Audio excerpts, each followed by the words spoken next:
here. Fabian, give it to us now. Welcome the You people. might hear me and tell you, oh, you must unmute. Just when the video did play, hear me unmute. And then the thing say, you are also muted, sir. Welcome. Everybody Here, to greetings Rockaz and Book Club. salutations. Come here. Yes. Some of us are still very hot Kingston. And look who Antonio running. is on. Look who running. And Fabian back from his Latin travels. Are you still where you were the other day? Are you back from your travels? I'm back into the US, but I'm in Baltimore right now. Oh, okay. Have a nice see.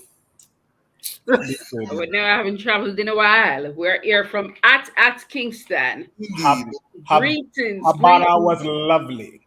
Yes. As was Isla Mujeres. Yes. And Mexico is hotter than Jamaica, just so you know. Presently. Lord Jesus.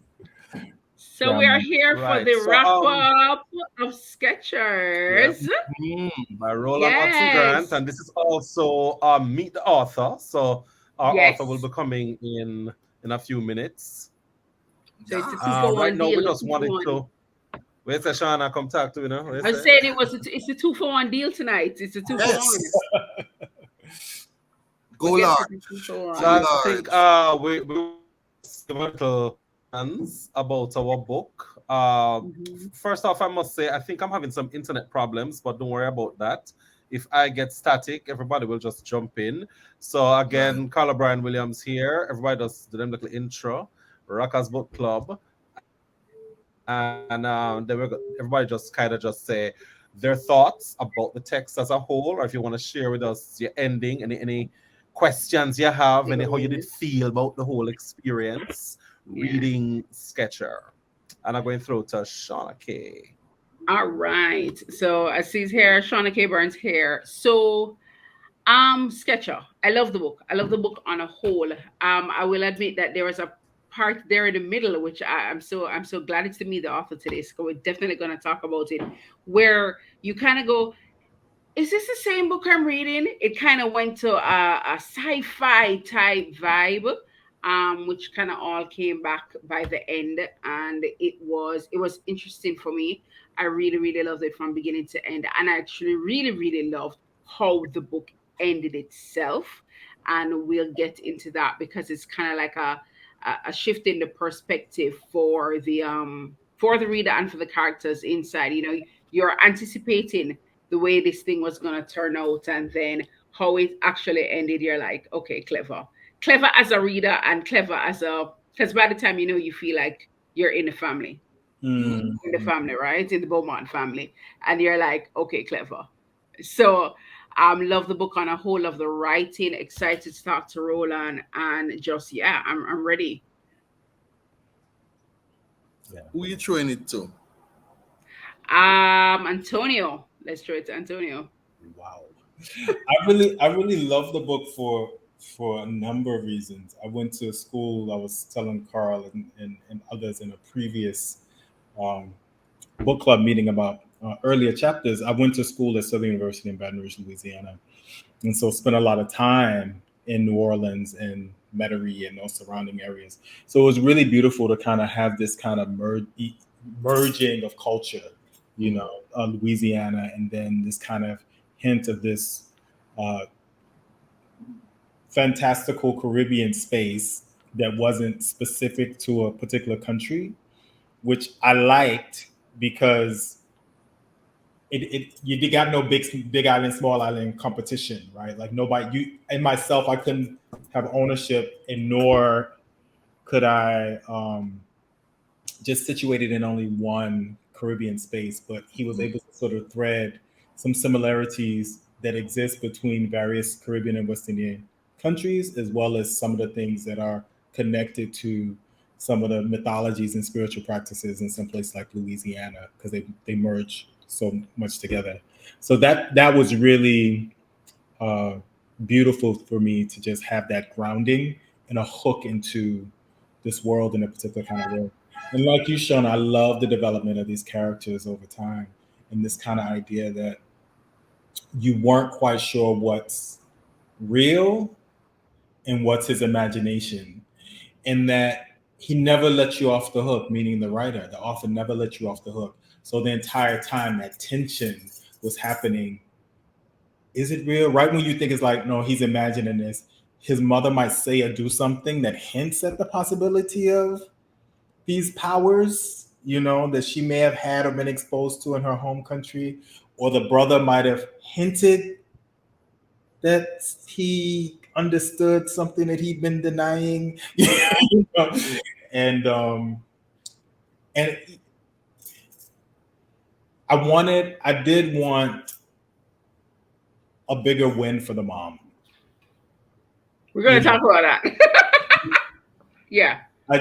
I wanted a bigger win. I wanted a bigger wake up. I wanted her to have the kind of agency that the women in my family had, you know, be like, oh, all right, so you're not going to come, you're not going to do right, you're not going to act right, you know, I can't bother with it.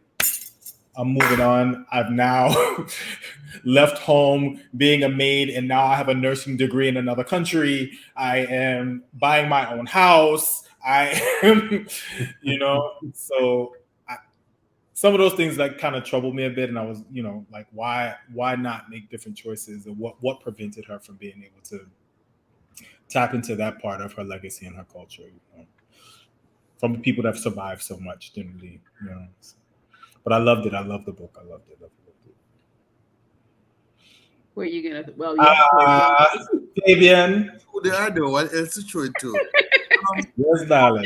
Shawna, inquiring minds want to know: are those grapes in the bottom of your glass? Yes, they are. Give the work. There's some fruit infused water. I love it.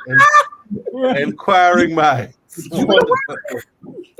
So, so teacher, I'm here to declare that I don't finish the books. I'm here for the spoilers. I'm here for the spoilers. And I also found myself like really excited because you know there's a second book called Skid, right? Yeah. That came out a year later. So I'm all really excited to finish Sketcher and then jump into, because apparently Skid got through and found out some things into Skid. So I'm actually here present, open for the spoilers, but to the point I got to, that immersion, that's one of the things that jumps out at me. Roland pulls you into this landscape, this place, this mud, this mythology, this food, this heaviness, this light. He pulls you. You feel like you're in the family, and the intrigue, you want to find out the stories and the revelations. And I thought it was masterfully done. Really, really, really beautifully crafted. And the same thing around choices, you know, and how we can relate as people of color, people in diaspora. You know, somebody have a dream, and so we're going to move over here. So, and you know, Windrush is all in the news now that people, and my parents were the generation after Windrush, but this idea that if we move here, things in life will be better. Yeah, milk and honey will flow, and that so didn't happen. And seeing how this family navigated that, I absolutely love the book. I think it's atmospheric, and again an interesting choice in terms of the character, the writing, the placement, and that dabbling in mythology. And like I said, I find myself really intrigued now to finish Sketcher and then like go right into Skid to see what next was next on Skid's journey and the discoveries he made about himself. So yeah, masterful piece of work. And I remember, and we can ask Roland when he comes on, it being translated into like not one of the regular languages. It got so popular that they had to do a translation for one of the non-regular languages, that it was so popular in that country. They had to do a special translation. So the book kind of blew up, but I think it is the power of the storytelling, the humanity, and the way it pulled you in. And I'm just so proud of Roland. So proud of his voice in the mix of Jamaican and Caribbean and world writers. And additionally, you know, I've had the pleasure. It is for me an absolute delight to have a conversation with Roland. His mind is a beautiful thing, and the way he expresses himself. is just marvelous. I always say to him, I said, youth. And he's also a photographer, so there's a way that he sees the world that kind of mimics how he shoots things. So I'm looking forward to us and our audience who will watch this experiencing Roland the conversationalist. But what a treat Sketcher is.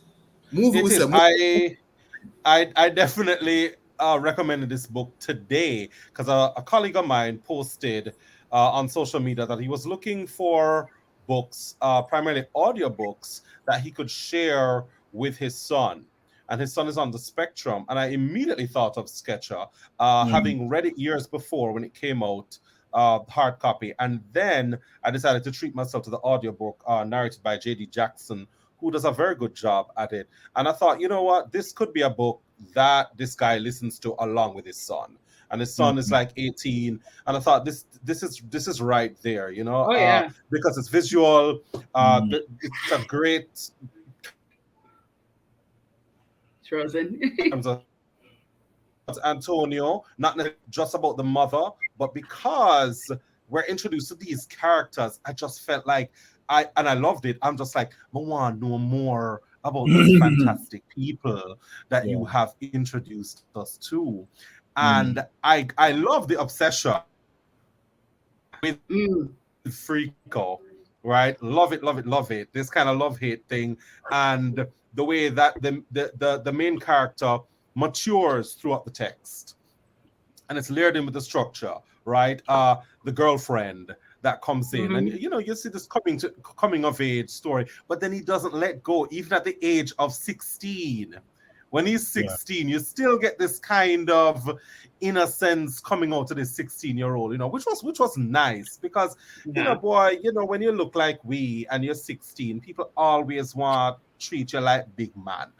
A lot of the times, our people don't just get to be the age that they are. Either because you look big, you look old, whatever it is. They thrust man, womanhood, maturity onto you. So it was nice to see him strike a nice balance with that. Having said that, lots of characters there that I was just like, boy, Roland, you could have gone type little more, you know. You could have gone type little more because even if it names Sketcher, right? You know, veer off into these wonderful people that you have us experiencing. The brothers, for instance, you know, Mark Campbell, that relationship with that family, and but you know, them say, boy, you know, you shouldn't tell artists what to write. Go write it yourself. Having said that, I still think, you know, said what I said. You know, but no, man, it was easy to recommend this text. I say, yeah, man, definitely family text. You want something to read with your kids or alone? Yeah, I mean, I'm like, you know, I'm what age am I? And I'm still, I'm like, oh, I love this. As if the grade am not give me away. But the Keep author it. is here, you know. Shall we invite him in? All right, there we go. Most Fabian, definitely. are you gonna introduce Roland? No. Watch that man. 1, 2, 1, 2. I don't have any formal so I was talking. So Roland Watson-Grant, Sir, let's how are you? formally welcome you to the Rockaz Club. Yes. Yes, sir. And yeah, go ahead. No, I won't disturb your introduction. The trajectory of your thing is fine. I'll reserve my comments, yeah? Until Critically acclaimed author. Right. Yes. There we go. Let's start there. And you have the critical acclaim of being the second book in our Rockaz Club journey. Yes. And I was saying before, Roland, in addition to me being just so proud of you, of your writing and your placement and arrival as a voice in Jamaica, in the region, and in the world, the storytelling, but you're also a photographer and you're conversationalist. Whenever I speak to you for an extended period, I leave inspired, high, because the way you see the world and the way you express yourself is so rich and is so mindful. And then when you get to doubling your pages, you kind of get that balance. and and you work in the world, in the system, and make a little money and raise your child, and you're doing all these things, and you're finding time to bless us with these works. We're so excited to have you here, and we want to start by saying thank you for Sketcher, because Sketcher is a gift. Thank you, sir. Thank you. Sketcher is a gift. Thanks very much. I don't want to be remiss by not saying. So I know this dude up here is here. Karl. Yeah, about 27 years, something like that. About which one? My internet I get sketchy, you know. Same Fabian who talk a while ago. Right? Karl a little shorter than that. But one of the things that I especially appreciate about this invitation, I'll tell you. You say I'm the second in this in your the second meeting that you're doing. I don't know who was the first author thing, but I'll tell you this. This is my first local, and I'm going to say local because it's Barna Yard, right? This is my first. Yes, very much. Local I may not be on the shores, but Michael Sean Harris, the brainchild of this, was definitely. Yes, man. It's yard blood, right? Yes. I do these things. I really enjoy doing these things. There are a lot of people who are surprised that I like doing these things, but I think in the conversations is where I also get nourished. It's in the conversations I get nourished. So when people get up at whatever time it is in Dubai, I don't know, and it is 8 o'clock in UK and 6 o'clock elsewhere, and I don't know what time it is in Jamaica because I stay up late the night before. I appreciate that. And when your peers and your countrymen invite you to things like this, I appreciate that 100-fold. And that's important because novelty and people's fascination with Jamaica, etc., are some of the things that pull them to your work. When they come to Jamaica, we're a sting crowd. Right? So appreciate a sting crowd. Okay, when a sting crowd goes forward, you're forward. Right? So let me just say that, Fabian. Thank you so much. I appreciate your comments. Looking forward to talking with you, and I appreciate this. I really do appreciate my peers talking through the work, and let's all learn together. Yeah.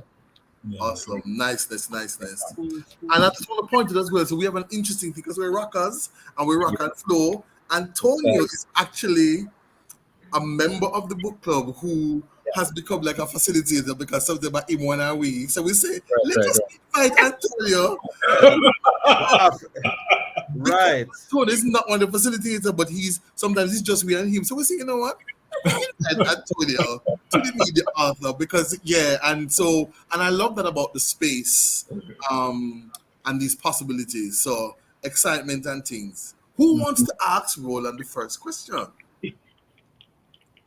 I will. Pleasure to meet you, brother.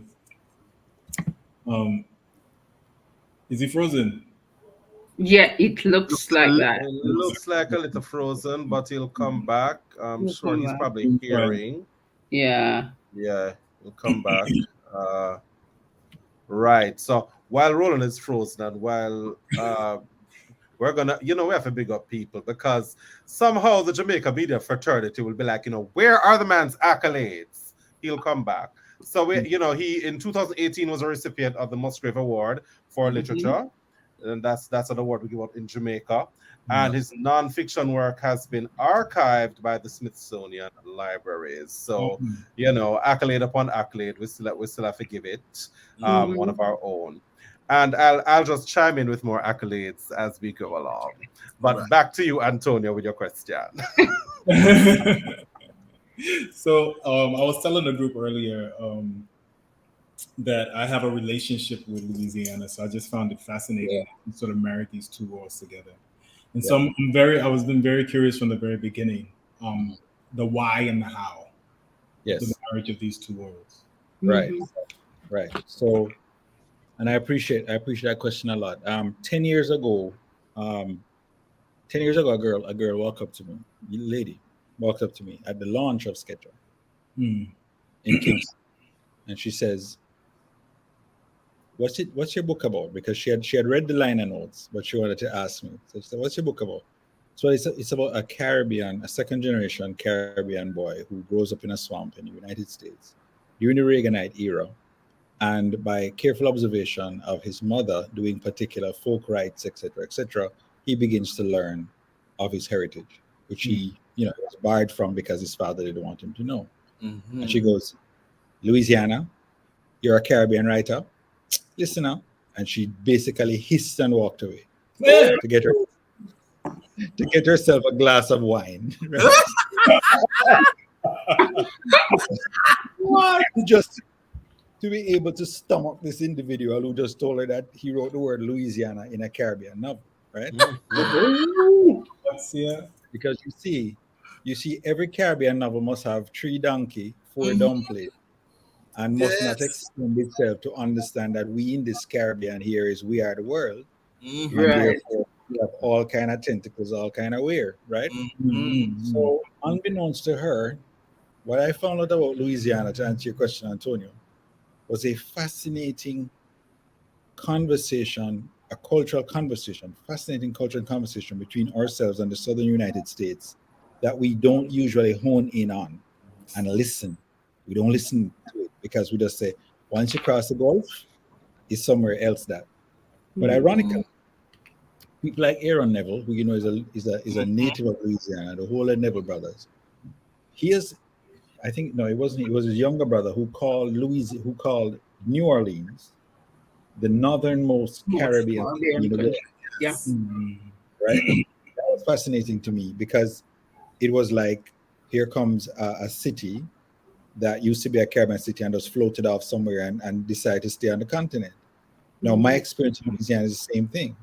But even before that, even theoretically, even academically, when you start looking at the reasons why people were where they were, the different things that they brought with them.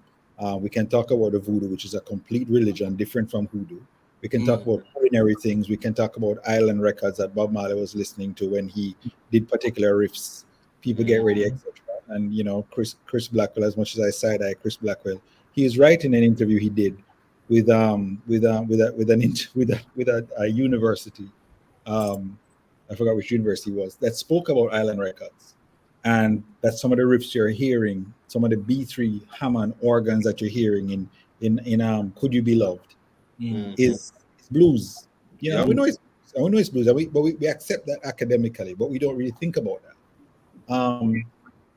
When you think about how Rastafari was formed and how revivalism and Rastafari have a relationship, you can't walk far from that, but it's easy to get into myopia as you move away from the original thing. You move away from Bedward and everybody else. You kind of get myopic and you start thinking one way without realizing we are indeed talking about people in exile who don't belong here. We are indeed talking that the seasonings and the whatever we use in our food, and we call it red beans and rice and peas. We'll forget that we're talking the same thing. So geographically now, Montego Bay and New Orleans have been linked as sister cities about 3 times. All of that's told about culturally, musically, etc. And then on my personal level, my father used to visit Louisiana a lot to get his talismans. So my father, so to get his what you call talismans or your jagger marble, right? Okay. Right? So all of those things, he couldn't import it into the country legally, so it was always tucked into something, right? There's an article, My Father the Oberman, or Lessons from an Oberman's Son, that's online, which took me 20 years to write. So I decided to enter with SketchUp first, but it took me 20 years to write that article for a magazine called Afar, Karl magazine. That gets into a lot more about Louisiana connection. But my long-winded response just says there's so much connective people that we have that we ignore, and we can go into all other kind of spaces with that same idea. But that's where that came from, Antonio. Thank you for that. I think it's really critical. One, that you talk about that connectivity, because it's accessible information, but not common information. That's right. And so I didn't discover some of that until I went to school in Louisiana. And the first thing I discovered was like having a number of friends who were of Haitian heritage, right? Yes. And so there's been that long obvious connection because of language and culture and Voodoo as well. But to the rest of the Caribbean, it's not as common a conversation. At least nothing that is historical connotations and depth. Right. Which I think you were talking about in a way that I think is really, really, really, really. Yeah. And I wish at the time I was mature enough to write about a lot of other things, but you're along a trajectory. And so you accept that. They always say, write first, make sure there's no mistakes, and then do a part 2. Don't worry too much about being mature enough to write things. But other things, for example, like they're Bajans who don't know that they might have Native American Indian blood. Native American blood. Yeah. Because there was this whole exchange program and how we punish slaves, we send them to a particular place. Like how we punish police in Jamaica, you send them to no man's land. They're Native American Indian blood in Barbados and vice versa. Things like that. We don't talk about those things. Yeah, the Bahamas as well. My father's Jamaican, my mother's from the Bahamas, and a lot of Bahamians don't realize that there were points where plantation owners took Africans and their plantations wholesale and took them to the Bahamas. Then when the British ended the slave trade, they took those same people back to the mainland US. Yeah. And so it's a very convoluted thing around terms of identity and belonging. That's right. It exists in a lot of places, or even that, the Bahamas, a lot of people that, enslaved Africans that lived in the Bahamas came from other Caribbean countries, right? So those familial connections that people don't even know. Or when you really want to punish Jamaican Maroons, you take them and send them to Nova Scotia and Canada or freeze them out. We're going in droves. And then that was a second Maroon War. Let's put these guys up in Nova Scotia and freeze them, and freeze them. We grab them now and fling them back to Sierra Leone to warm them up, So all that trade that that's all of those stories. To follow up on what Antonio was talking about in terms of the identity and some of what you were saying, how much of that stayed with you as you were writing, especially as you were crafting your lead character of Skip? When were you so conscious of including all of that that knowledge and the feeling you got from Louisiana, and when did it just kind of leave you and just or did it leave you? Did you just I you know what, I kind of feel like well, a little bit about the origin is that I wrote Sketch as a short story first.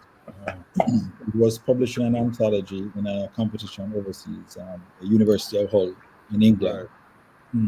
Story full of holes. All the plot have holes all about the place, right? The voice is strong. So it came in the top 10 of the international competition. They said, come and read. I went and read, and then they said, well, listen, if you can turn this into a novel by February, this is November, turn it into a novel by February, we can have a book deal. I'm like, all right, well, cool, let's see what we can do. I have a little baby boy, so I'm getting up at 3 o'clock to do feedings, right? So I take the time because I can't go back to sleep, and I'm actually writing at that point. Karl, the thing about it is that when this person, the publisher, and his other agent said, can you do this?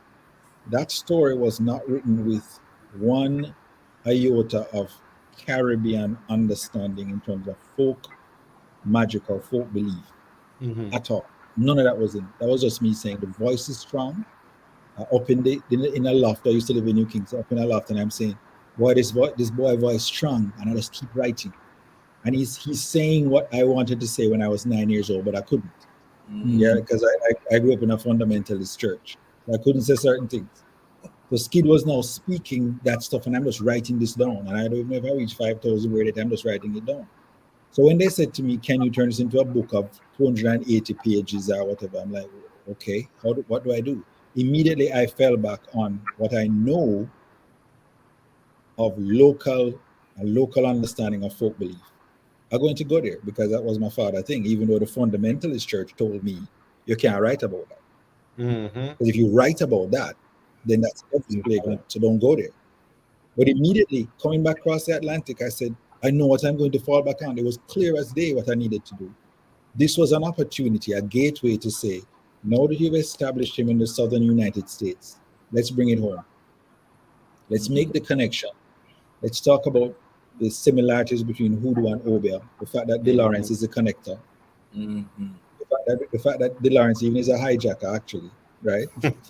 So the fact that anything that we understand as African and Akan or Akan and Coromantee is Maroon preserve it. Yeah, Maroon's gonna get a slap on the wrist for other things, but it's Maroon preserve it, right? And we're going to go there, and we're going to find it, and we're going to talk about it. I realized it was always there.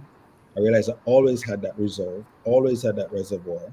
And then I realized also that once I started writing and the character started saying more, and then I realized I'm learning as well as I go along. I went to the Institute of Jamaica. I saw stalactites and stalagmites that Tainos had written on as a last stand when Columbus come with them things. They actually did Atabe. They carved Atabe into a stalag. Which one come down? I don't remember. Right? They carved their supreme god into that thing like a final plea. Yep. Like a plea. So when Dallas Mountain was being bombed down and them taking out the alabaster, Dallas Mountain near Bull Bay, right, roundabout Harborview, they said, "Well, we found something in a cave. Can you come take it?" And people came and took that thing. It's about 7 foot tall. And so I saw all that stuff and all that research. And as I did that, I realized I made a step that was I was ignorant when I made the step, but the step was showing me different things that I needed to go and investigate. So Sketcher, in terms of kid having a theoretical Taino blood, an African blood, this is one character who has Taino blood, African blood, who is from the Caribbean, who is living in exile and don't know. And I realized immediately, I am that character. So to answer your question, short, Karl, I don't think it will ever leave. And I didn't know I had the reserve. I didn't know I had the reservoir. I didn't know I had it in me. I didn't realize that was my heritage, all of those things. And once I began on that path, I realized that it stuck with me. And as a matter of fact, when people call me Skid, I'm not offended. Yeah. No, of course not. You really shouldn't be. My internet went out for a second, people. Sorry about that. Okay. Looks like it's going out again. Okay. Well, if you want me to give you the short version of any part of the answer that you really wanted to hear. Yeah, he seems to be frozen again. No, man, I got it. Okay. You were seeing me. I was hearing you, but I couldn't see me. No, man. Yeah, man. And then I can see you again. I mean, it's interesting. I think I can piggyback off Karl's question, because the question I was going to throw out was just about all the mix of the cultures and the heritage. Hope other people are jumping in with a question, because I can't. And just, and for me, again, reflective of a very Caribbean way of being, a very Jamaican way of being. We're not one culture. It's so many different things that influence us, and just the concept of, okay, obviously setting America as opposed to the Caribbean, like your friend who walked away to get her wine, and most distressed. And just even and having that culture come in, and for me, I was just like, this is very reminiscent of going into a Caribbean home, and you not expecting to see gods or representations of other cultures, and it's just very there, and it's like, then this is so us, or at looking around at even us on screen, and if I pull up a picture of my grandmother, it's a very light-skinned Syrian woman with straight hair down to there. And how that, I really loved how that came across in the book, and how it was kind of just, it was seamlessly weaved in. I loved that aspect of it. So I mean, I don't know if it wasn't a question. It was just really an appreciation of that aspect of it. Because you kind of asked anything I was going to ask about how that felt for you. Where did it come from? Yeah. Your own Caribbeanness, your own Jamaicanness, mayhaps, Yeah. and how all of these things are seamless to us. That maybe somebody straight from another nation, culture, whatever, may not get Right. about the Caribbean experience. Mm-hmm. And similar to Mm-hmm. Louisiana, it's funny because I think the first time I went to Louisiana, New Orleans specifically, the thing I said to myself, it's funny because we went to a Caribbean Studies Association conference that was Right. based in New Orleans, and that was the tagline. It was the northernmost Caribbean state. That's great. Um, That's great. I'm happy that that still exists and was existing in such a bright space. That's good. yeah, this was 2000 and I want to say 15. Great. Um, and then for me, when I came home and people asked me, what was it? And I think I said I finally might have gone to the place in America that I would live. I'm not. Yeah. I'm not necessarily one of those things. One of those I live in America Of course. Of because course. I said it felt like home. Yeah. It Yeah. didn't Yeah. feel American, but it had the luxuries, conveniences of America. But the people that were sitting next to the with me or whatever Right. sounded so un-American, Of course. sounded so Caribbean, and the French Creole and everything that was mixed in it, the humor, the energy of the people. Right. Um, and so for me, having a Caribbean story in Louisiana actually it wasn't a far stretch for me at all. Yeah. At Thank all. you. Thanks so much, Shawna-Kae. And the thing about it is that we have to push things forward. I Mm, love what you guys are doing here because it's pushing things forward. It is coming away from what we believe to be the tried and true conventional safe harbors and saying, let's talk about this thing. Let's talk about what we're really doing and who we are. Um, I was in Nigeria in August and it shattered me. I'll tell you. I got stuck in Lagos, Bon Delta, but but Antonio, do you have a? Listen, li- yeah, but I've experienced Legos quite a bit. that's that's right, right? So, but I believe it's my very roundabout way of answering your question, not question, Shawna-Kae. But I believe it's important to make those connections. You see that same bite of Benin right there, so all the way from the back part of Nigeria, all the way to Benin and whatnot, all are right there, so where them ship off people from. So all of that place right there so is haunted, as far as I'm concerned, right? So I was supposed to come back, and I'm like, okay, leave South Nigeria, go to Lagos, and I'm say, well, we now come across the pond now. You're there for your own. You're on your own. You're going to have to find a place, and I found a place for $29 US. Now, you can imagine that place, right? Where was Oh, this? This Victoria Island or Lucky or where was this? Donano? Antonio, I'm lost. I was lost. I was completely lost. I was on God's good graces and a wonderful family who helped me out, right? Wow. Yeah. And I loved it. And I'm going to write about that. So I got sick in Nigeria, and I'm going to write about it soon because I love the place. But the whole thing was culturally, staying there was almost like providential because it's like my spirit. I run up and down about the place. May I sleep and I'm not sleeping. I dreamt about being 5 years old in my father's yard, trying to escape. There's a song playing from the sky. It's like all kind of things happening right there. So, and I saw some things in a lucid dream that were so vivid. My memory in my waking hours could not do it justice. Almost like there is a part of you on this land right here, so that knows you, that calls to you, understands who you are in a different way outside of flesh, right? Or if it's inside of flesh, it's locked in the cells, the information of ancestry, right? Whole heap of things going on right there, whole heap of something, right? And I think going to Nigeria forever changed me. To come back to what Shawna-Kae is saying about the earlier things you were saying, when you look at Jamaica, you live in Jamaica, you grew up with Chinese, Indian, Syrian, Jewish. You don't know what Jewish means at the time. The Jewish community in Jamaica is the oldest community in the Western Hemisphere, the oldest Jewish community in the Western Hemisphere.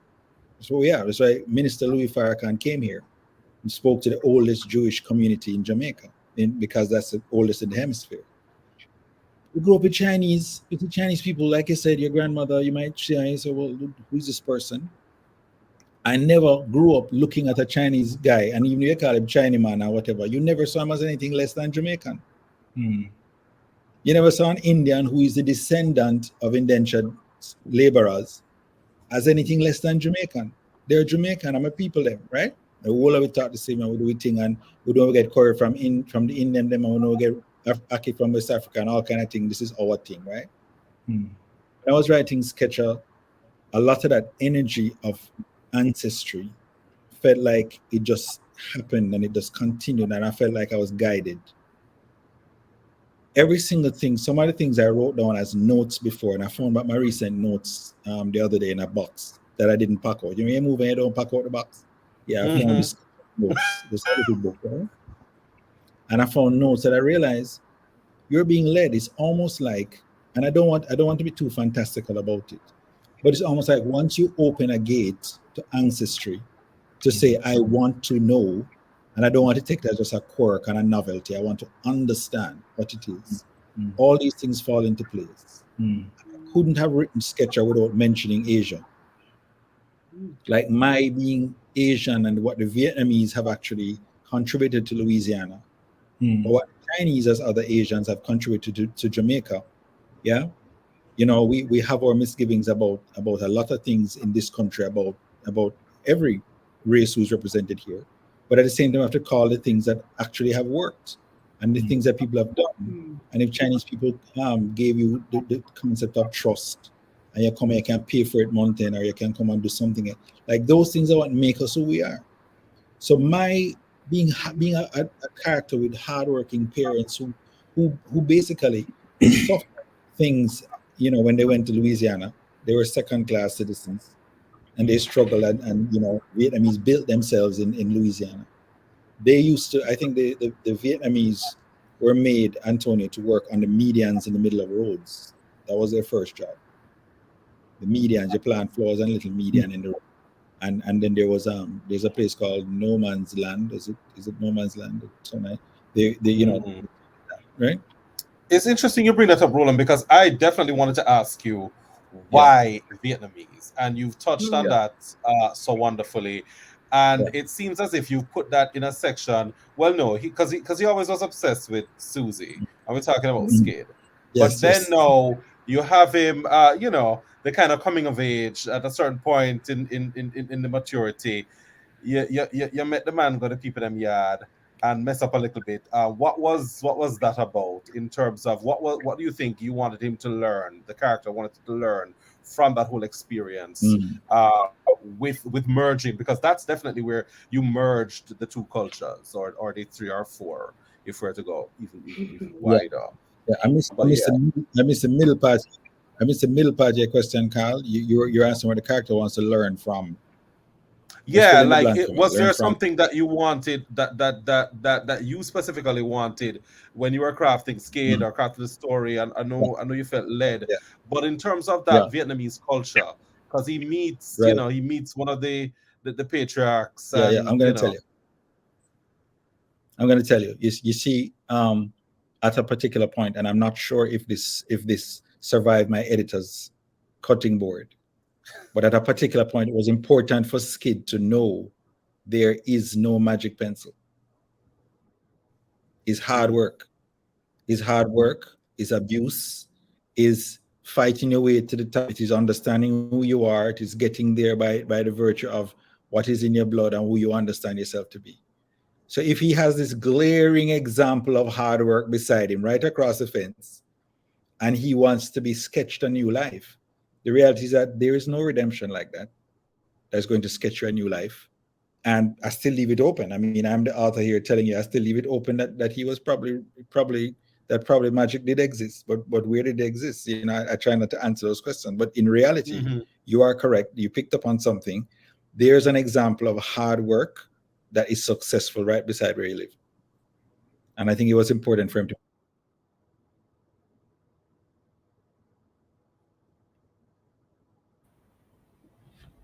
See, the universe is doing its work. Dirty, dirty internet. Oh, so we're all seeing that. I think it Yes. is my internet. So I'm just like, No, wait, Roland gone. You are not alone. You are not So alone. that's why me not saying anything, because I'm thinking Roland will talk while I can't hear him. Not this time. Not this time. No, man. So them don't want to know the secrets. All right, no more questions Right? about secrets. They said, no. You're asking too much right there. Behave. Behave. We're not gonna have him talk about those secrets. But yeah. I absolutely loved when he was talking about that thing of the connectivity and the connecting the dots to the pieces of who you are and identity and that exploration, because it's so real and so true. And it made me think of them when I was teaching at UE, and when I taught in high school, I taught theater arts, and one of the young ladies who was love acting and sang, she was saying, what is the point? She was asking as a subject. And I said to her, in theater arts, I said, in my opinion, if done right and taught to you correctly, introduce you to yourself. That's it. She said, Mr. Thomas, what that mean? Why you do the most all the time? And like a couple of weeks later, or a month or so later, she came to me. I think we were doing the ritual, the traditional folk forms. Mm-hmm. She came in one class and she said, I understand. She said, sir, I understand what you meant.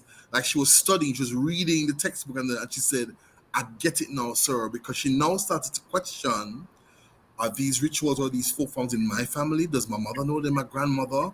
Why do I move the way I do? And it was so powerful. And she said, I'm so curious now, about my identity.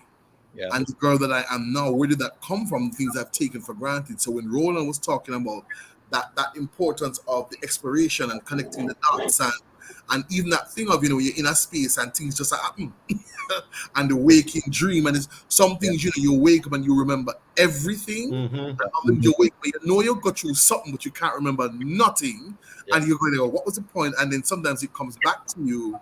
And then how as writers and creatives, those things show up and you get to use them and weave them into a story, a poem, whatever.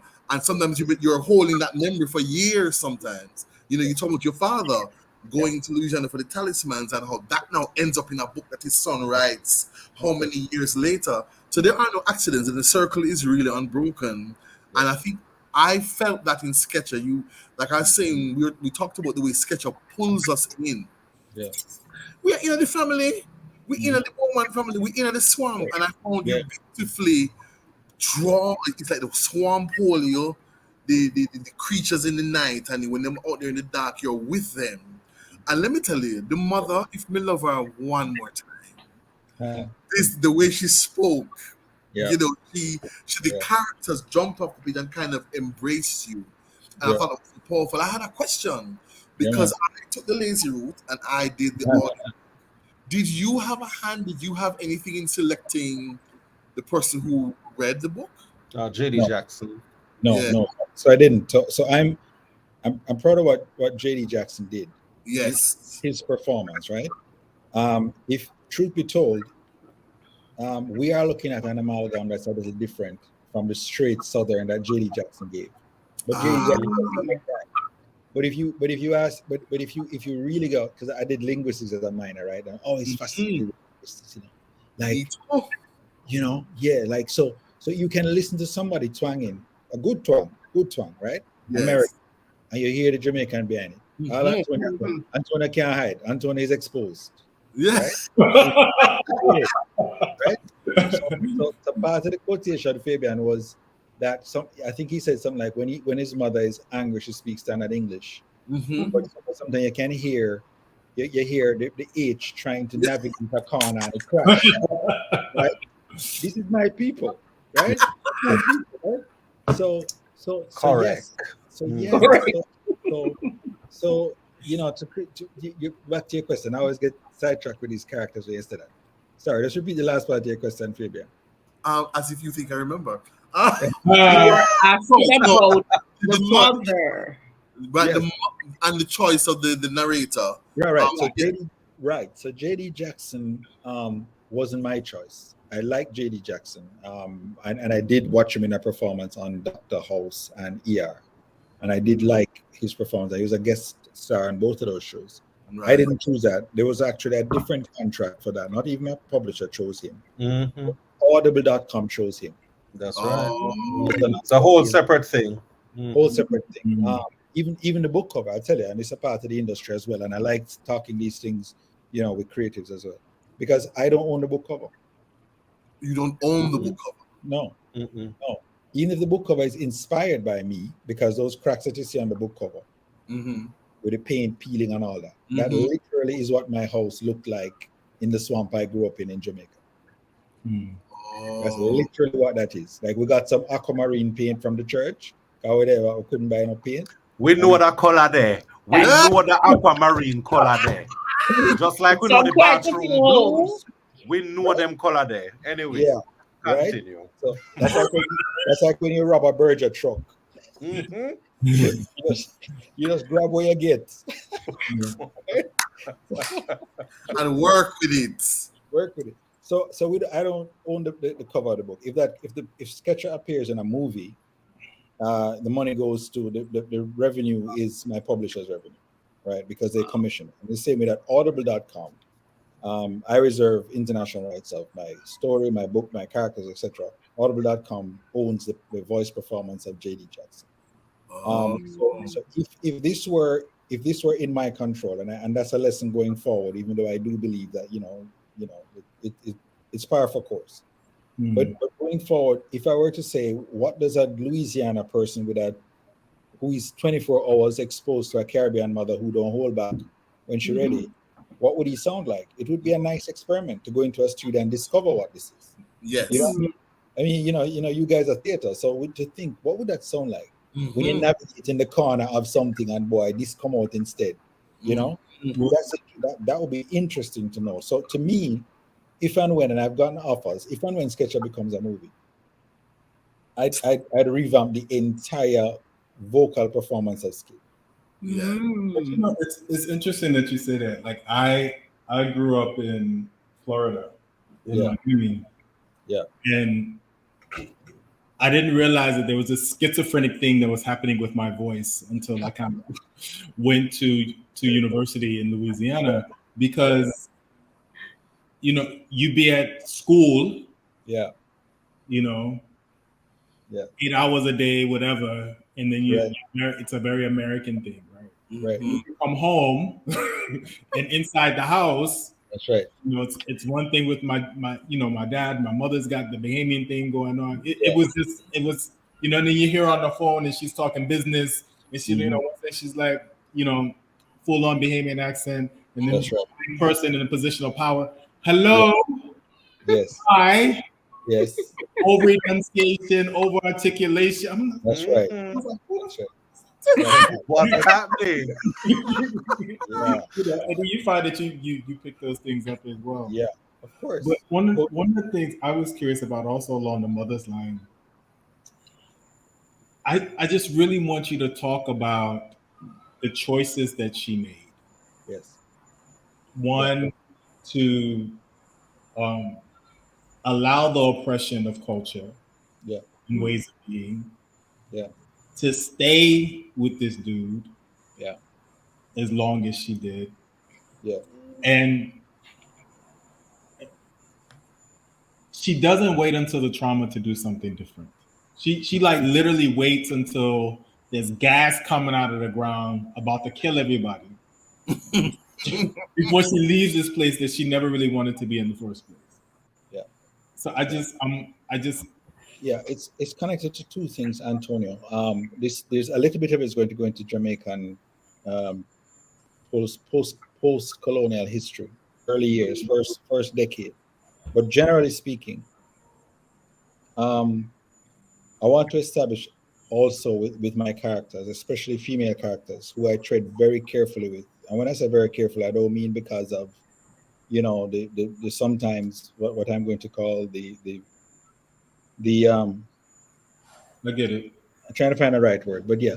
A lot of people jump onto a bandwagon, right, without really being supportive of the full understanding of what we're talking about when it comes to Black female trauma, and how that is perpetuated by men or not perpetuated by men, and the role that we all play in terms of understanding when we talk about a Black woman being under trauma, what it means. I'm still learning.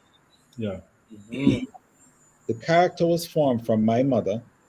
Or should my mother don't have any vices like the smoking? And I'm like, no, you need a vice. You're not interested. Somebody say, you have to smoke. So she's a chain smoker. And then I attached that character, folded it over into my sister. My sister, who is now deceased, she died at 42 years old. But she's really the disciplinarian side of Valerie. Her name is actually Valerie. So she's named after my sister who died.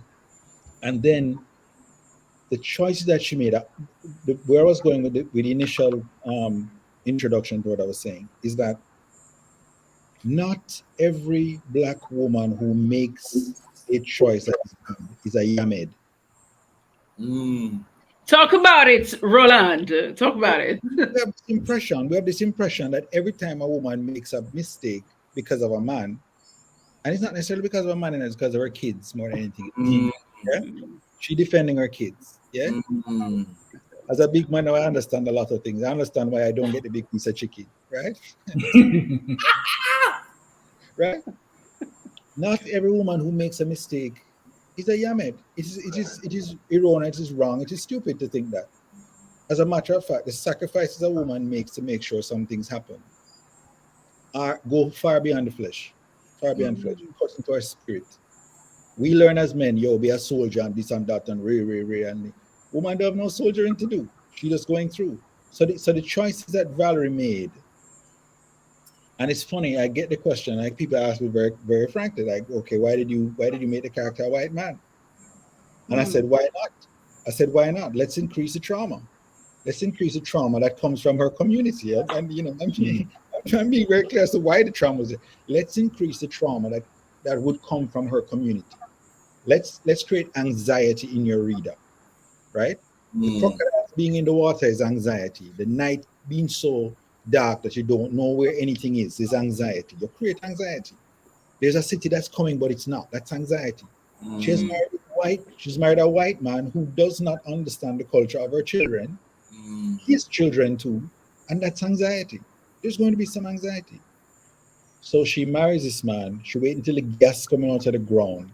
All that she's doing is making sure that the decision she made in the first place to leave the Caribbean is one that was not wasted.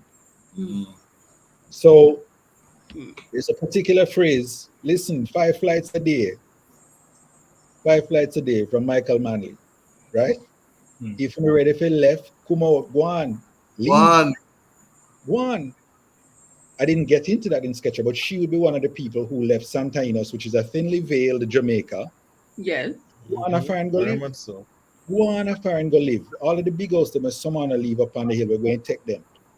So this is socialist communist Jamaica, or the looming socialist communist Jamaica, right?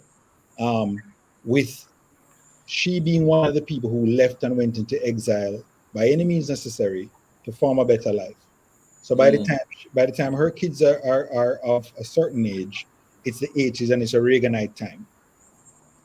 So that's a background to that I never wrote into Sketcher, but she would have been one of the people who put herself into exile to find a better life, not just because of communism, of socialists booming and all the propaganda from both sides that came into Jamaica at the time. But just they're looking for better, one of the early people. But it would have fallen during that time when we were doing, CIA versus KGB, etc., etc. I think one of the things that struck me, Antonio, I don't know if you were finished with their Okay. Yeah. No. Okay, so it's thank you for that clarity. I have to keep in mind it's a novel and it's your story and your character. But Yeah.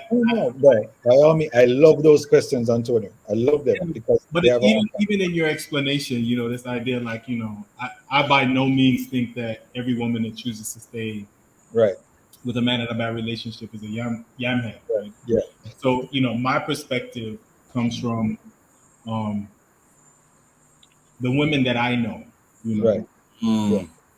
and the choices that they make Right. for their children. Like, for instance, I write about this in my work as well. So my father hit my mother once that I know of. Right. He never set foot back into the house. Mm. Right? And she wasn't violent with him. She Mhm. called the police. She filed for divorce. Mm. He threatened my eldest brother, who was not his child. She sent him to live with her aunt Yeah. for a period of time. Like, Yeah. her thought was, how do I create safety and security for all my children by any means necessary? And if she Yes. had to have left that house, Yeah. she would have, right? And so Mm. most of the women on either side of my family have been women who had a particular kind of sense of self-preservation for themselves and their children. Yeah. So they made these choices. Like, they could Right. see, no, Right. sir, Yeah.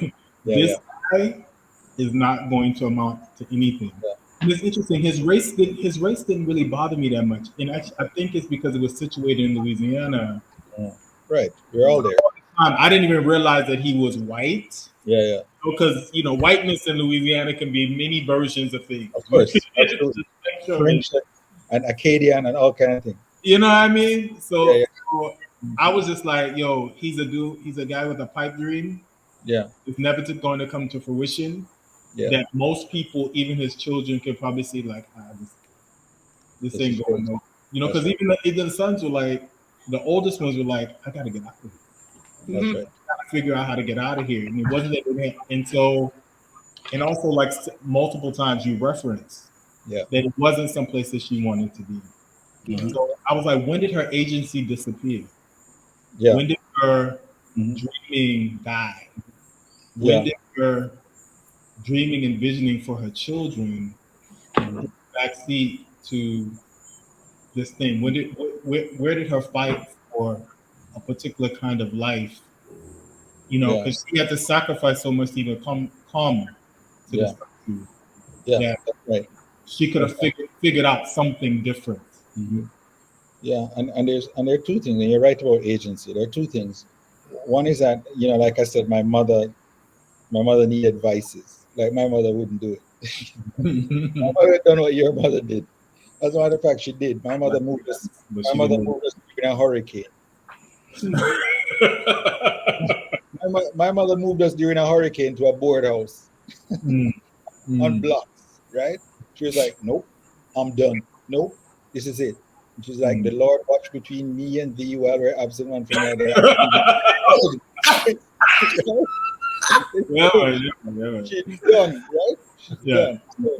So she lost her agency, and I think it was a comment on exile, of how exile can weaken one, one in terms of your ability to have agency over things. How exile does that, because listen, if you go to Jamaica, you're going to find 40 sister, 20 auntie who come around and say, "Hey, listen, look here." Yeah, or I could go for the boy. Yeah. It was, and if you realize, there's no comment on her mother, there's no comment on Valerie's mother or any sister or nothing. She's isolated. And that was necessary to almost exaggerate the idea of exile. Where is Santa Ynez? It is always under a cloud, she says. Always under a cloud. There's always a cloud. Whether it's a real cloud because of the volcano, or is a cloud of uncertainty, like my dear country. It is under a cloud. So that was the idea, Antonio. The sense of exile, that stymies her ability to do things on her own, and get up and make a decision. She waited for the pipe dream as much as him. But one of the points I want to make is, she knew her plight. So when she says to Alaric, "Listen, look outside. You see that pipe? That pipe is above ground. That pipe is above ground. We don't bury the pipe. The pipe the pipe that lead the water round to the house. We don't even bury it under the ground. We keep it on top of the place because this is not supposed to be a permanent place. This isn't permanent. We don't even bury it yet, right? And the years pass and the thing's still on top of the ground. We don't bury it. And that sense of moving from one place to the next and being stuck in limbo also it amplifies the sense of exile and the lack of agency. And I'm happy that you saw that lack of agency. That's a lack of agency. You're correct. Yeah. I mean, consistent with the norm, but Sean, I don't want you to forget your point.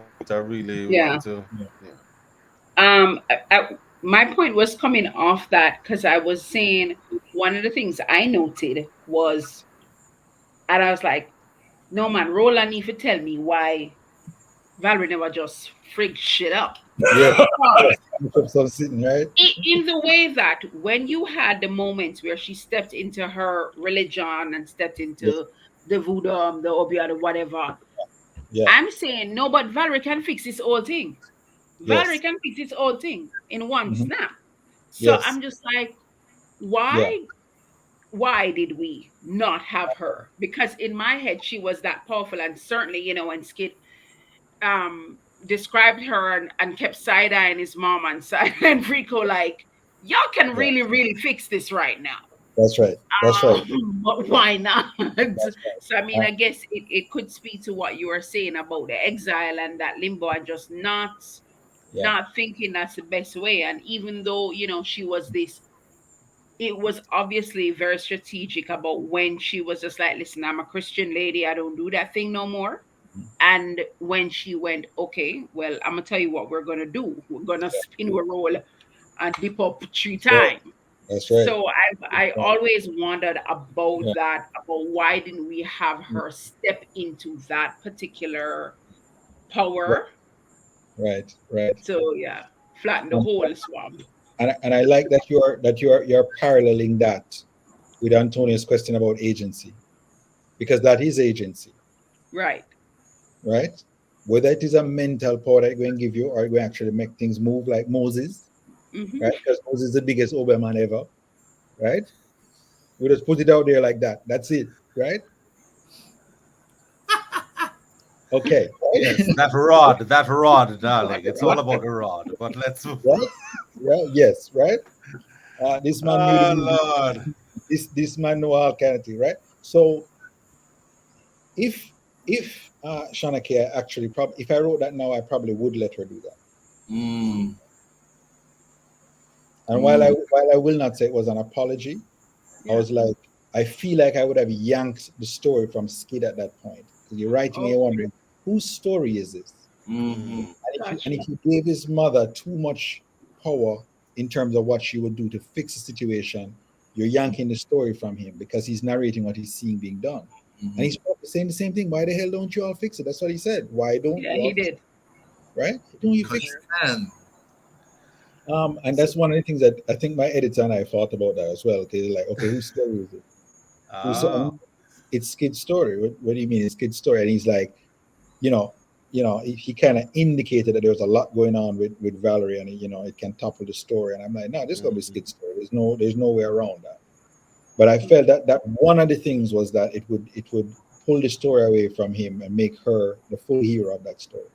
And that now that I've said that, Shawna-Kae, I will tell you that the part of my mother that Valerie is based on did in real life do that shit. Good. Go ahead. Level the whole place. Okay, good. So again, I'm going to plug Lessons from an Oberman's Son. It's online. You put in my name and put Lessons from an Oberman's Son. We talk about that. We talk about. I love that title. Yes. But I also like the title Sketcher, because what Sketcher did for me when I read that was just like, well, who is a Sketcher? And so I wanted to get him to know Brotherhood, because I don't consider myself an average reader. And anybody who knows you and know your family, come and know your brother first. Yeah. So it took me a while. So I'm glad you own, you don't mind when people say that you are a Skid, because I'm like, hold on here now. What is going on? It took me a while to like, Karl, divorce what you know about his family from the book. Just read the book. But I couldn't do it because it say The sketcher is the name sketcher. This means it's about Frico. Yes. Why is kids so obsessed with Frico? And then at the end of the day, I'm just like, no, but you have two sketchers here. Yeah. You have the sketcher who is drawing, and then you have the emerging writer in skit. Interesting. I need you to tell me about this. Your family since you started with the mother. Tell me about this fascination that Skid has with Frico and the man Ken, and I'm just blame the man for everything since girlfriend King. God that just say that has Skid. Exactly. So you're right. You're absolutely right. I mean, one of the things is Seymour Watson-Grant. This is my brother. I call himself Sal Frico. So he's a very thinly veiled, very, very thinly veiled. I'm going to call him an antagonist. I'm choosing to call him an antagonist today.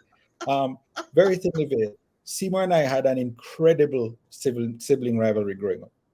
Incredible. And it's not because we hated each other. It's because we were competing. Well, I'm competing with 3 Woolmer's boys. Them. Who else come from Woolmer's? Fabian? Right? No, Fabian is a Calabar guy. Michael is the Woolmerian. Michael is the Woolmerian, yes. And I just went to 2 colleges. But right? 2 colleges, right? There you go. So I was competing with my brothers. 3 of them is Aggie Quad. 3 of them in the house. I know the school song. I might as well wear the strike in uniform, right? But I went to KC. So I'm there wanting to be them. I want to be them. And I actually, as a matter of fact, I don't think I put this in Sketcher, but in something else I wrote that I wore a "What would Jesus do? What would Seymour do?" bracelet on my hand or in my mind for a long time. I literally used to be there as the last one because I'm the baby. I'm there wondering, what would Seymour do? What would Seymour do? And it's you had to come into your personal power, and that's what Skid is about. Skid, the sequel. It's about coming into your personal power and understanding. You have a personal power, not one that you imagine, one that you are born with, one that you understand by virtue of nurture and nature, and you can't let somebody else have a power. So yes, Karl, you are correct. It unabashedly speaks to a particular kind of obsession that I had with my brother, who was just older than me, when I was growing up. This boy, Karl, would take him clothes and just roll them up, like when soldier pack things, and just pack liquor and get and everything neat. And I'm like, you little, why must you be like that? And then he was drawing, and he's 4 years old, and that part that said, when Frico was 4, he drew a picture of that cat that had a broken leg, and the cat got up and walked away. That's me exaggerating the miracle that happened, but a miracle did indeed happen. I'm 3, he's 4. I watched that boy sit down at basic school and draw a cat as a 4-year-old. It's not a stick cat. He drew the cat with the curve of the leg and the thing come on down, the length of the thing and the perspective and the tail wrap around. And I'm like, this boy is from somewhere else. You can't perceive him as your flesh and blood. This boy is genius, right? And for a very long time, 3, 4, 5, 10, 15, I'm obsessing with this boy's talent. And why is it? And in a very real way, it's a metaphor. Why is it that our lives, not poverty necessarily, but why can't our lives be changed by art? Like the way I see this virgin talented, Seymour is a director of photography now, and he's into film, etc. That is one more thing of Seymour, one more thing him doing, that is more. This guy has boxes that him ticking now in his life, and then I'll forget some of his talent and put one side, and I'm like, go back for them, and now he's beating me up about directing and all that stuff, and rightly so, right? But it is an obsession with his art. It's an obsession with his way of being. And he was so damn proud. I have a whole book criticizing this guy, and him take it and show everybody, hey, there's a book about me. This is how he is. Right? So yeah, it is based very, very 65% of that book is true about the sibling rivalries and some of the interactions with him, and how him just really cool with Skid, like, Jesus, like, come up my face with the thing, Virgin. I can't deal with that right now. That's him. The 2 most real characters in that book are Belly, the cousin, and Frico. Belly and Frico. Yeah. I've got to say, so full disclosure, I met Seymour as an ad agency, and Right. he was just the cat's pajamas with the talent, the young talent in the place. And Yeah. then sometime after that, Roland walks in, and we're just as enamored with Roland when he enters, and the entire staff is also enamored with Roland. And it was just like, well, what's going on here Yes. with these brothers, you know? But me not Right. say nothing.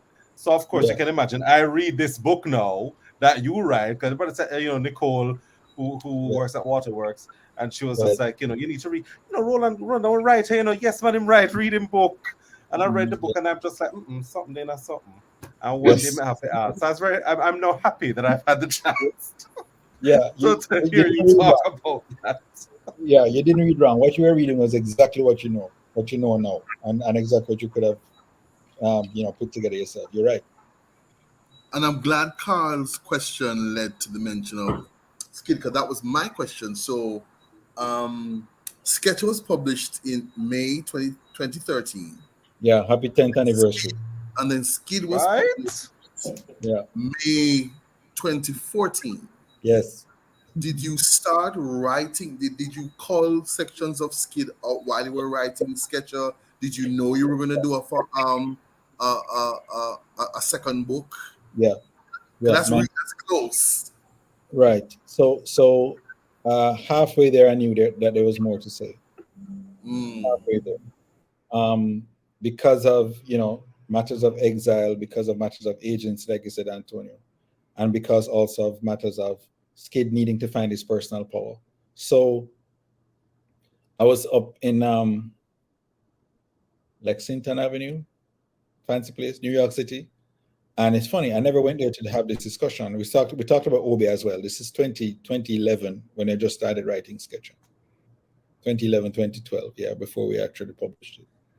And we're talking to some agents in New York City. And one of the agents' aides said to me, is there ever going to come a time when Frico, when Skid is not so dependent emotionally on Frico? I never thought about that. And she don't realize she was asking me a question straight to the heart of me. Because she's like, Brethren, have you let this go? And yes, of course, you let that go a long time ago. I used to be terrified of Seymour going abroad, for example. And I'm 13, 14. This boy get about him, I go Cuban go live. I wish Cuban go live. And what am I supposed to do? So that kind of thing, right? So she said, is there going to come? And I said yes. And I knew I would address it in the second book. Because I think it is important as well for anyone any child who is under 18, and there have been many who have read that book and hugged me up in Fontana Pharmacy, I nearly cry.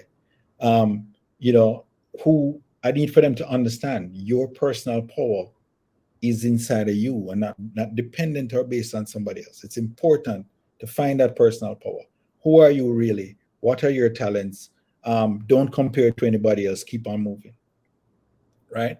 So I knew that there was going to be a second book, Fabian, and there were chunks of it that the editors would take out. A very brilliant man called Alessandro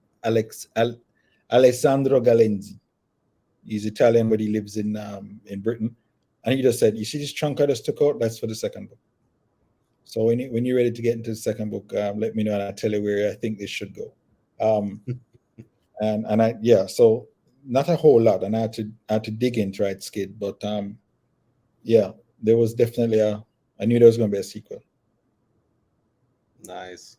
People were in the final moments of Rockaz Book Club with our author Roland Watson-Grant. So I think this time, we have final questions, affirmations, anything you want to talk about, anything you want to plug, Mr. Watson-Grant.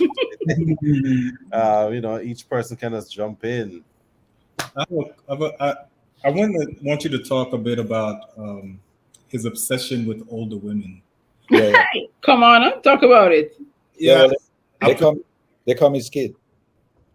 I got that. You ever competed with your dad? Sorry, brother. If I ever have you ever competed with your dad, like Skid? No. Like, whoa. No, this dude. I think that's a thing of the past, really, in terms of like, first of all, there's always this obsession with what I can learn, and don't twist that. Um, there's this obsession what I can learn. I think I've had conversations with women on the screen. Sorry. Yes. I've had conversations with women on trains. I was in there was a tri-rail in Miami in Florida one time. I was probably in my 20s, and the train was going on. This Latina lady, and she just stood up and she said, "The next stop is mine." And then she looked at all of us who were in the tri-rail, and she just said, "Look at all of you. You are all so young. You are all so young." That's all she said. She came off after a very good conversation. You're hearing all kind of things from that lady when she said, "You're all so young," You're hearing hope and despair and mistrust and trust and triumph and tragedy, You hear all those things that you can't ask her because you're coming off now. But you've crossed paths and you don't know if COVID took her. You don't know where she is. You don't know who she is. You never remember her name. Yeah. She said a word to you. And the word was, "You are all so young." Like, bide your time, brethren. Do what you're doing. Get your things sorted out and just do it and keep moving. All of those things, right? So when you find like those kind of paths crossing, etc., you make use of it and you try to see if you can get any inspiration from that. Again, my roundabout way of answering your question, Antonio. Yeah, when we come off, we'll have a real conversation about it. So I can learn a lot. I've always felt like I can learn a lot from older people, and I always am fascinated with older women. Yeah. I mean, which Caribbean boy is not obsessed with older women, Antonio? I mean, let's talk about it. I can tell you that right now, where I am in my 20s, I didn't have 21-year-olds looking at me now. Yeah. Anyway, what's good, Mama? What's good? That's another book club.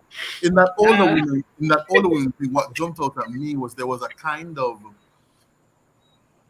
as I said, what a piece of force right this, because his voice, the narrative voice, which I thought was brilliant, took on a different kind of edge the way you wrote it. And I felt it because I think, what are they? What's skin outer? And then I continued reading. I thought, oh my goodness, Roland has deliberately shifted the narrative tone. Yes, the way Skid is speaking to us because it's feeling yourself. And I loved it because I felt it. I reacted to it first and thought, what? It's accidental. He might talk a little different. He's written a little differently, and I thought that was lovely because I reacted it immediately before my academic acknowledgement of what you were doing, and I thought, lovely.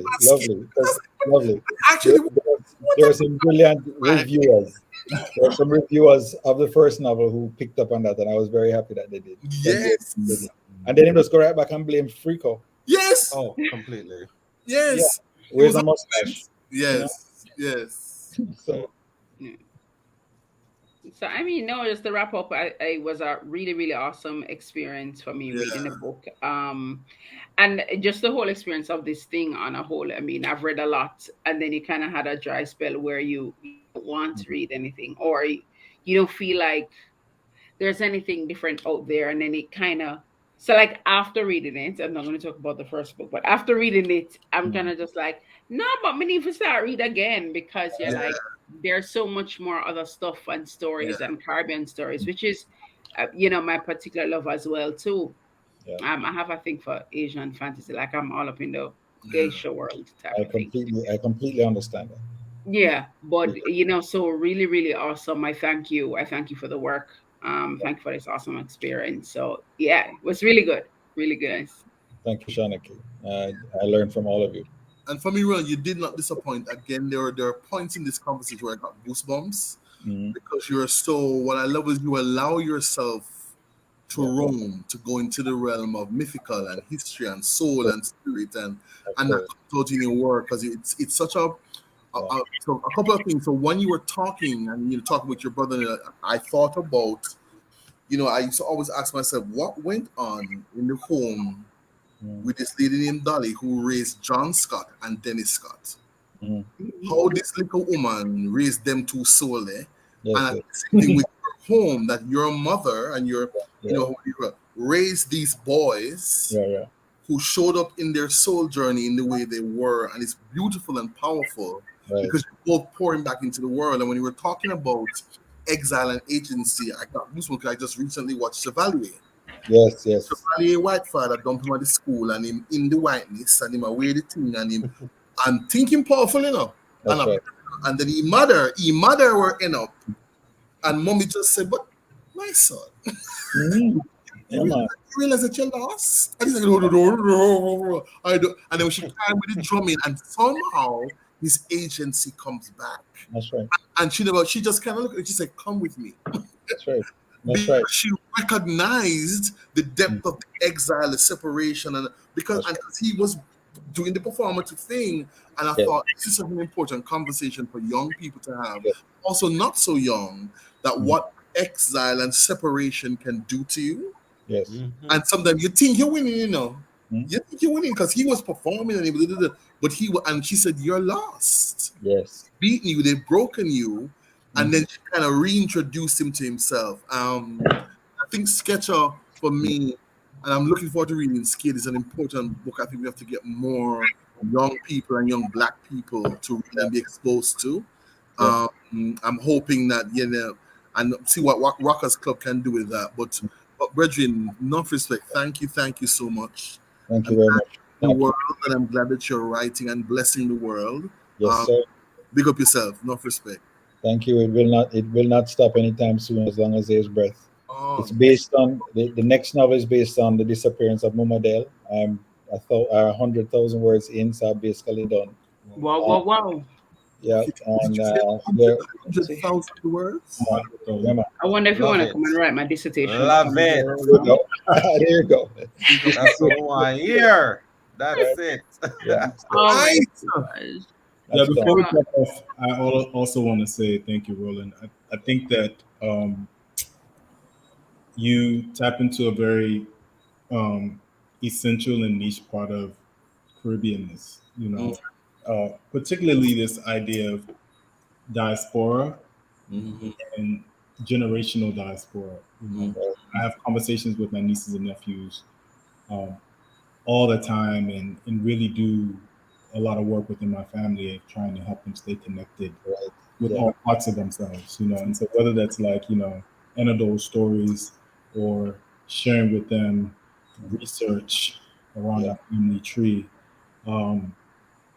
But this idea of exploring, because I don't think it happens enough, you know, who you become or can become, and how does legacy live within the body, narratives, and how you bring it forward.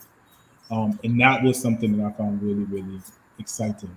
And it's one of the things I find exciting about the book club because I want to know more. You know, the very ways in which Jamaicans exist, are existing, will exist. You know, and it's essential. Absolutely. Feel free. I got my link tree on my IG page. There are all kinds of nonfiction and fiction on there, short stuff. What is it? It's on my IG bio. Okay. So you just hit link tree. You just hit that. All the stuff is there. Yes. Say less. You see that smooth plug? Come on. It was a plug for the dying moment. Yes. Karl, any last things you want to just say? Love it, man. Sketcher will live on, definitely. And I think I'm not sure. I'm not on the ground, so I'm not sure if it's in schools yet. But I'm sure there are progressive educators who will probably be putting it in a classroom and want it out there. Because I think this is the sort of thing that when I was growing up, you wanted more. You wanted more Green Days by the River. You wanted more of, you know, Escape from Last Man Peak. So Sketcher to me should really just be out there with all the rest, especially because it's modern and it speaks to overseas schools and college. It's at Princeton. I like that, but it needs for their Jamaica. Me think so too. Same way. That's the point I'm making. We have some work to do locally because I'm with an organization in Carriman, Jamaica. And we want to be using spoken word performing arts to reach the men and the boys, and Sketcher is something that we definitely we want to be using many tracks, so we will definitely be reaching out to you because we're getting ourselves together now, looking at strategic planning, and we have some work to do.